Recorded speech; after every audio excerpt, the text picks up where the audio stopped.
Au nom du Père et du Fils et du Saint-Esprit, ainsi soit-il.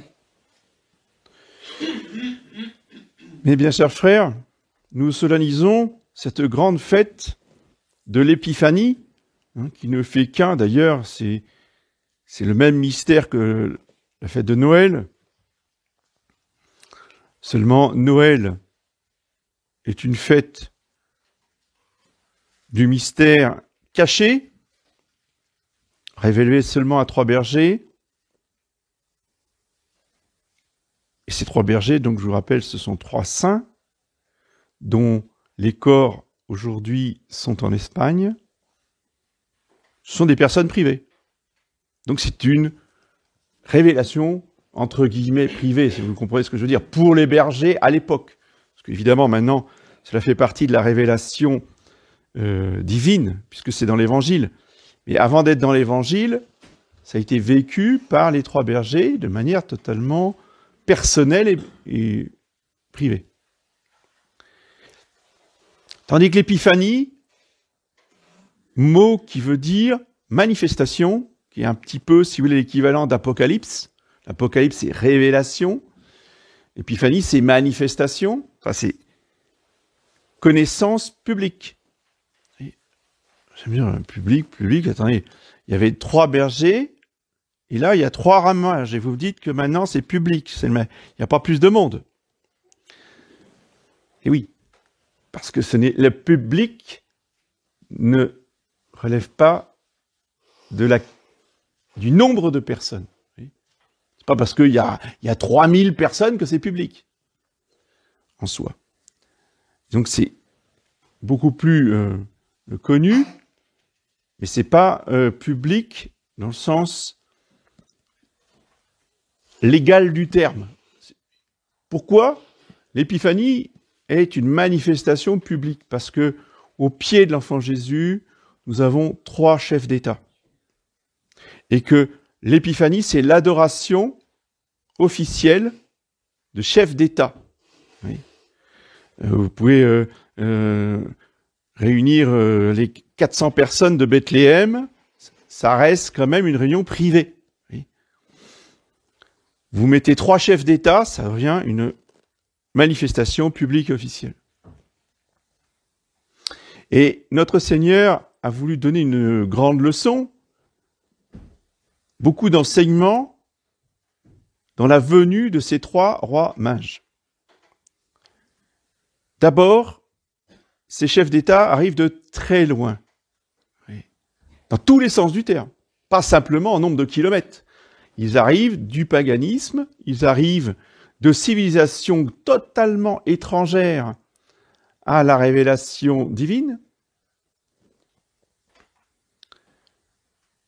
Comme quoi, Dieu a envoyé des messages, même aux païens, parce qu'il est venu d'abord pour les païens. Hérode, lui, ne viendra jamais. Mais les païens, eux, ils ont fait des milliers de kilomètres pour venir. Parce que un prophète leur a dit, un prophète malgré lui, j'allais dire, parce que c'était un païen, qui a reçu cette révélation que quand il y aura une étoile nouvelle dans le ciel, eh bien, ce sera le signe que le Messie sera venu sur terre.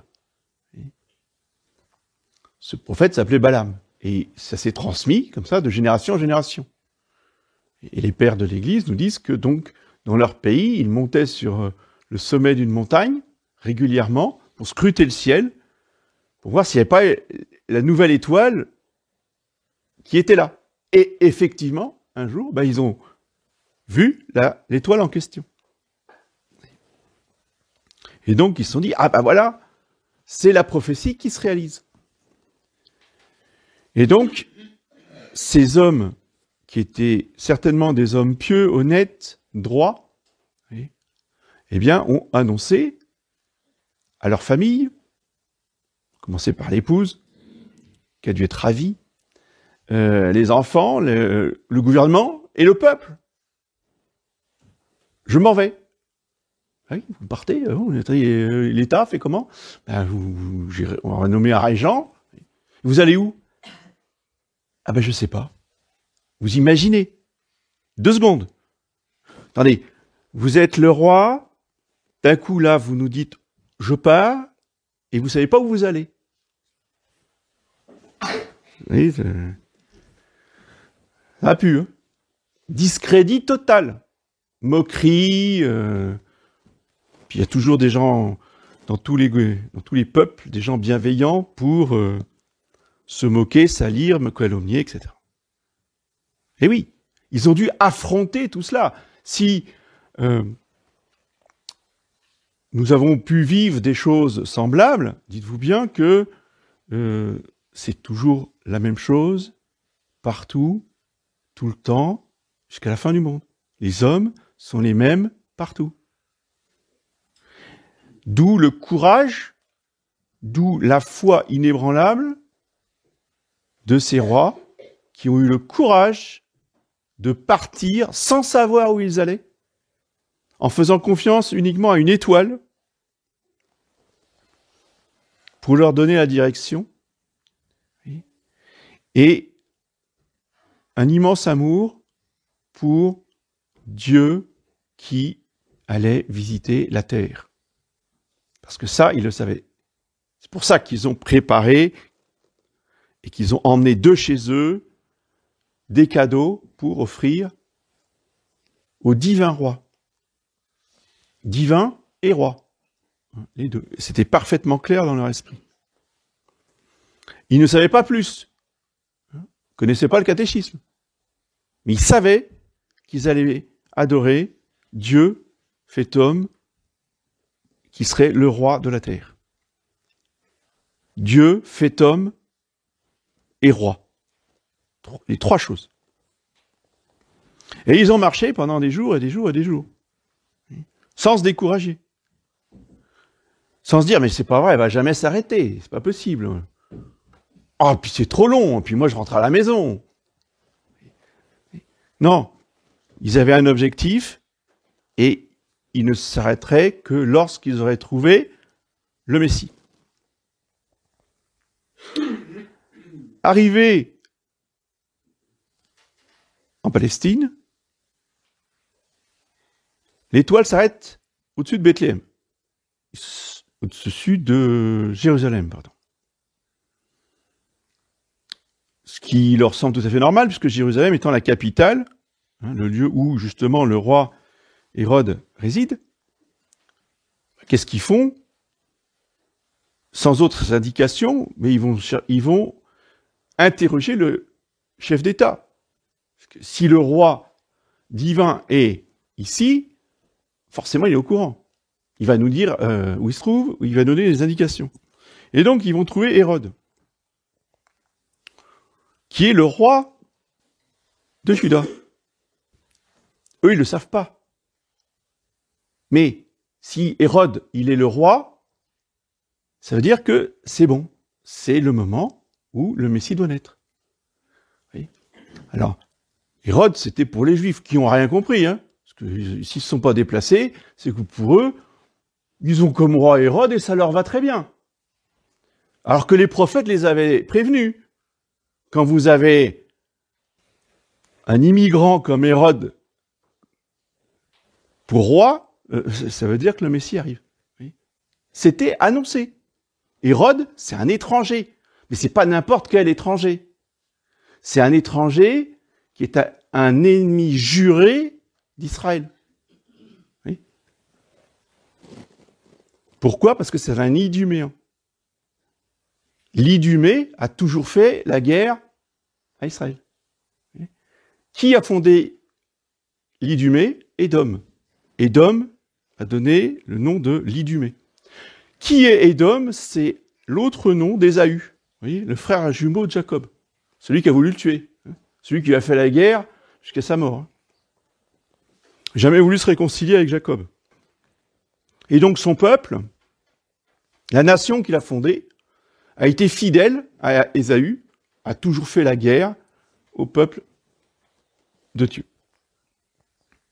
Et c'est un descendant de ces gens-là qui règne sur Israël au moment où les rois mages, tout innocents, ne connaissant rien, vous voyez, bah, ils vont spontanément vers Hérode. Et il lui annonce qu'il cherche son ennemi juré, son concurrent, celui qui va le détrôner. Vous voyez ? Seulement, ils ne le savent pas. Donc l'autre cache bien son jeu, l'hypocrite. Et il leur dit, mais surtout, voilà, alors il leur annonce, il leur dit, il se renseigne, et puis, ah bon, il va naître à Bethléem, d'accord, alors, dans Bethléem, cherchez-le, et puis vous revenez me dire où il se trouve, parce que moi aussi, je veux l'adorer, avec beaucoup de, certainement une petite courbette, vous voyez, comme ça, faire ces gens-là. Bien sûr, c'est la manière de l'Iduméen d'adorer l'enfant Jésus, ça a été de lui trancher la gorge, évidemment. C'est ce qu'il fera aux saints innocents. Hein. Et ne sachant pas, puisque les rois mages ne viendront pas lui dire, ne sachant pas où il est, en fonction de la période où les rois mages sont arrivés, il fait son petit calcul et dit on va prendre une marge d'erreur, et de tous les enfants de 0 à 2 ans, on va les passer à l'épée, on les égorge, et l'affaire est classée. On va bien forcément trouver l'enfant en question. Et supprimer l'enfant en question. Le concurrent. Le prétendant.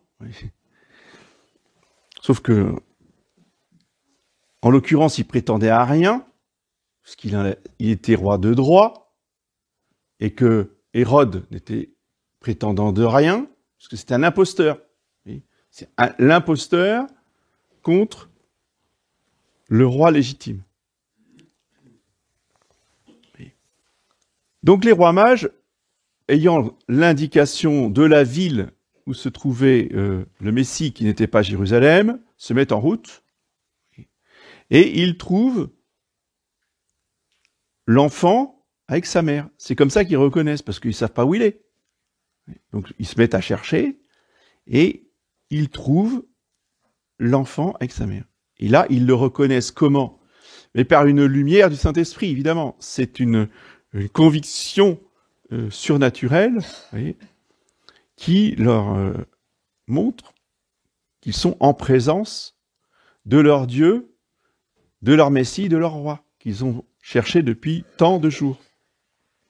Et là, ils s'agenouillent, ils se prosternent devant l'enfant Jésus.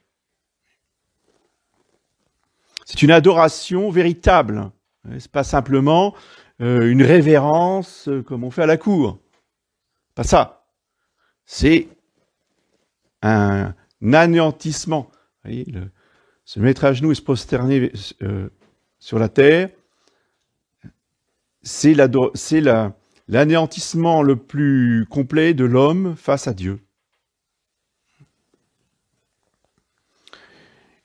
Et ils offrent à notre Seigneur Jésus-Christ ces 3 cadeaux, de l'or, de l'encens et de la myrrhe, afin de manifester leur foi et leur amour envers la véritable nature du Messie, qui est un homme et qui doit mourir comme tous les hommes. Après, eux ne savent pas comment il va mourir. Je vous rappelle que ce sont des païens. Mais dans beaucoup de civilisations, pas simplement chez les Juifs, on embaumait les morts avec de la myrrhe. Donc c'est le lot de tous les hommes de mourir. Donc lui offrir de la myrrhe, c'était manifester sa nature humaine, juste cela. Il se trouve effectivement que notre Seigneur sera embaumé par les saintes femmes dans son tombeau avec de la myrrhe. Il lui offre de l'or pour manifester leur foi dans sa royauté.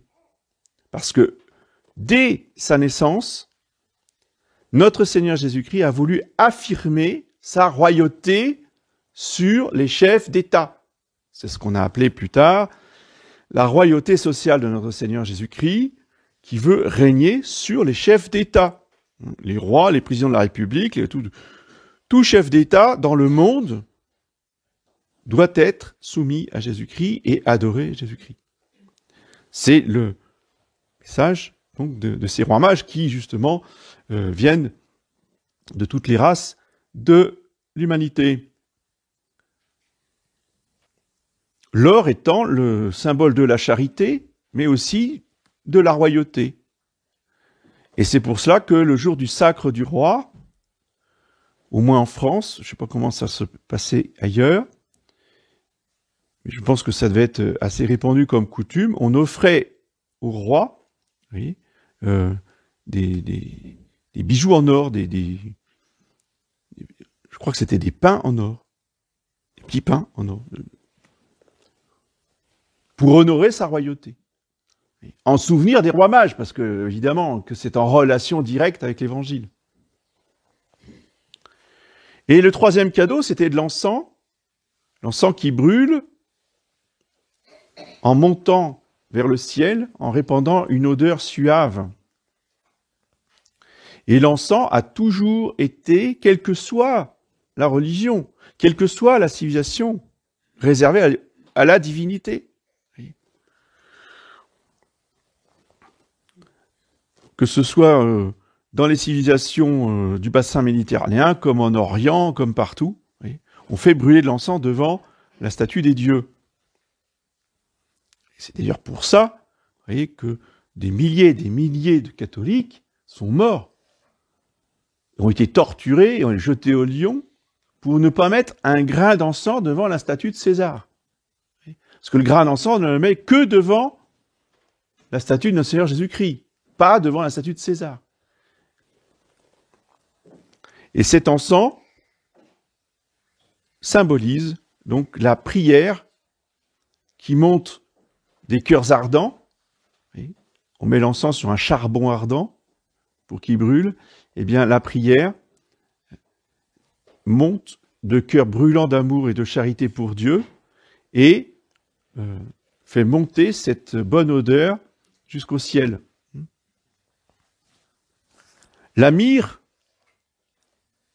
est le symbole de la mortification, puisque c'est un rapport avec la mort et l'enterrement, l'embaumement,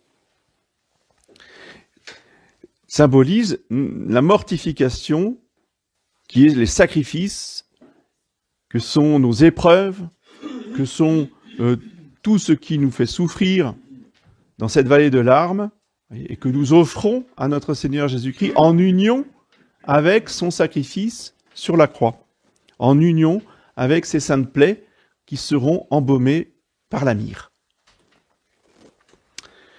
Quant à l'or, je vous l'ai dit, c'est le symbole de notre charité, de notre amour, qui, comme l'or, vous voyez, qui est extrait de la terre, c'est de la terre, c'est mélangé avec de la boue, avec d'autres roches, etc.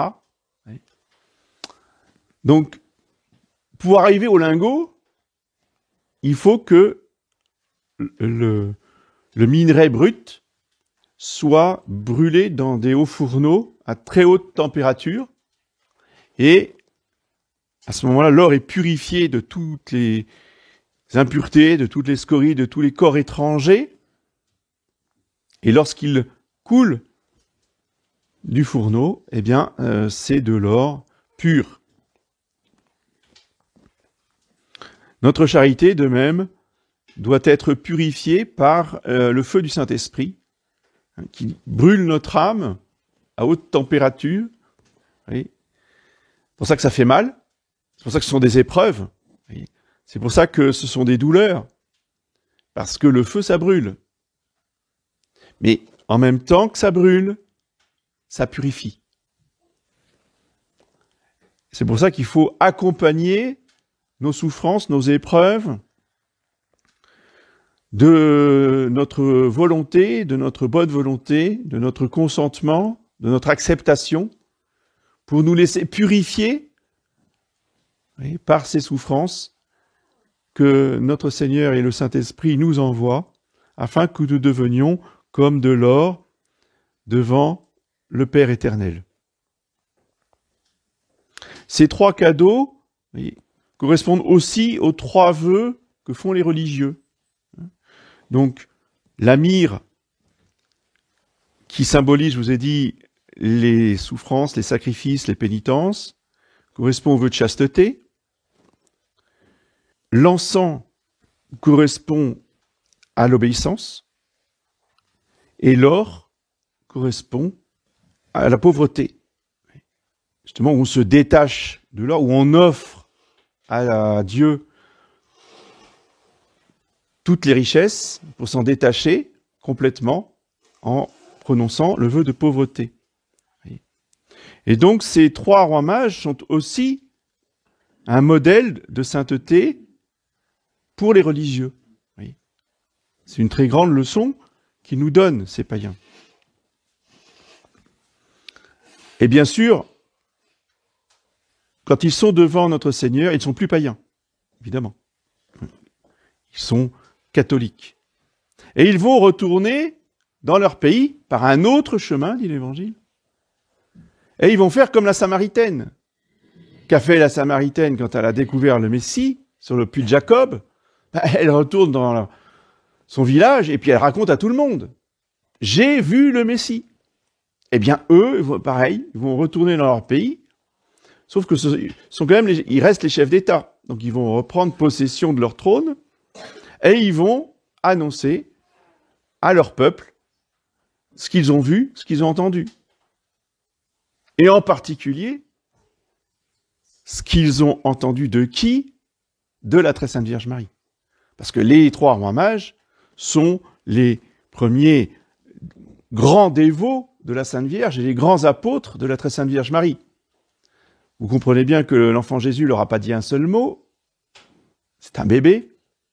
Par contre, la Sainte Vierge leur a parlé, les a enseignés, leur a certainement donné tout un tas de connaissances et de conseils pour vivre de leur foi et d'être de bons apôtres quand ils retourneront dans leur pays. C'est ce qu'ils ont fait. Ils ont appliqué tous les conseils et les enseignements de la très sainte Vierge Marie quand ils sont retournés chez eux. Et bien plus tard, saint Thomas l'apôtre, celui qui croyait pas, celui qui a voulu mettre son doigt dans les plaies de notre Seigneur Jésus-Christ, après donc l'ascension, il va partir là-bas en Orient et il va aller voir les trois rois mages en priorité. Il va les sacrer évêques et deux rois, ils vont passer à évêques. Vous êtes des rois évêques. C'est possible ça? Eh oui. Et encore aujourd'hui, il faut le savoir, un évêque peut être un chef d'État. Oui. Parce que celui qui a le plus a le moins. Celui qui peut le plus peut le moins. Oui. Donc on a actuellement l'évêque d'Andorre, on a l'évêque de San Remo, je crois bien, en Italie, etc. On a quelques États, tout petits, certes, on appelle ça des principautés, mais le chef de l'État, c'est l'évêque. Oui. Et aujourd'hui, il partage son gouvernement avec M. Macron. Oui, bon, ça, c'est les aléas. Mais je veux dire, c'est en 2022, en 2023, ça existe encore. Mais ces rois mages sont passés donc de chef d'État à évêque. Oui. Et ils témoigneront de leur foi dans le Messie jusqu'à verser leur sang. Ensuite, bien plus tard, on transportera leur corps qui passera par Constantinople et qui aujourd'hui se trouve en Allemagne dans la cathédrale de Cologne. Donc les trois rois mages sont dans des sarcophages en or absolument magnifiques et c'est très impressionnant de pouvoir prier devant ces trois rois mages qui ont vu la Sainte Vierge, qui ont vu notre Seigneur, qui ont été si importants dans le mystère de Noël. Ceci pour bien nous faire comprendre que l'Évangile, ce n'est pas un mythe, ce n'est pas une légende. Et ça, dans mes pérégrinations, j'ai entendu des grands exégètes, des docteurs d'université, s'il vous plaît, nous dire en français dans le texte, je cite, ouvrez les guillemets, les rois mages sont une légende, ils n'existent pas. Et il se référait à un très grand, très célèbre exégète moderniste, c'est René Laurentin, qui écrit ça aussi dans son... Il a fait un livre sur le mystère de Noël, il écrit ça en toutes lettres dans son livre. Les rois mages n'ont jamais existé. Pour l'Église officielle, enfin la fausse Église qui se fait passer pour la vraie, voyez, pour eux, tout ça, ça n'existe pas. C'est comme la pastorale des Cantons de Provence, si vous voulez. Pareil, c'est des histoires pour les enfants. C'est joli. Hein, une belle crèche. Voilà. Mais tout ça, ça n'existe pas. Alors, dans ce qu'on appelle la tradition, on va quand même pas dire que ça n'existe pas. Parce que là, quand même, on n'est pas moderniste. Mais j'ai jamais entendu parler des rois mages à Cologne. On passe des années à fréquenter des prêtres qui ne nous parlent jamais des rois mages à Cologne. Oui. Donc, si un jour vous avez l'occasion de passer en Allemagne aux alentours de Cologne, surtout arrêtez-vous à la cathédrale. Allez prier les saints rois mages. Saint Gaspard, Saint Melchior et Saint Balthazar. Ils sont importants, ce sont des saints incontournables que nous devons prier et qui doivent avoir une place dans notre vie spirituelle. On ne peut pas en faire l'économie. Et pour l'Église aussi, ils sont très importants.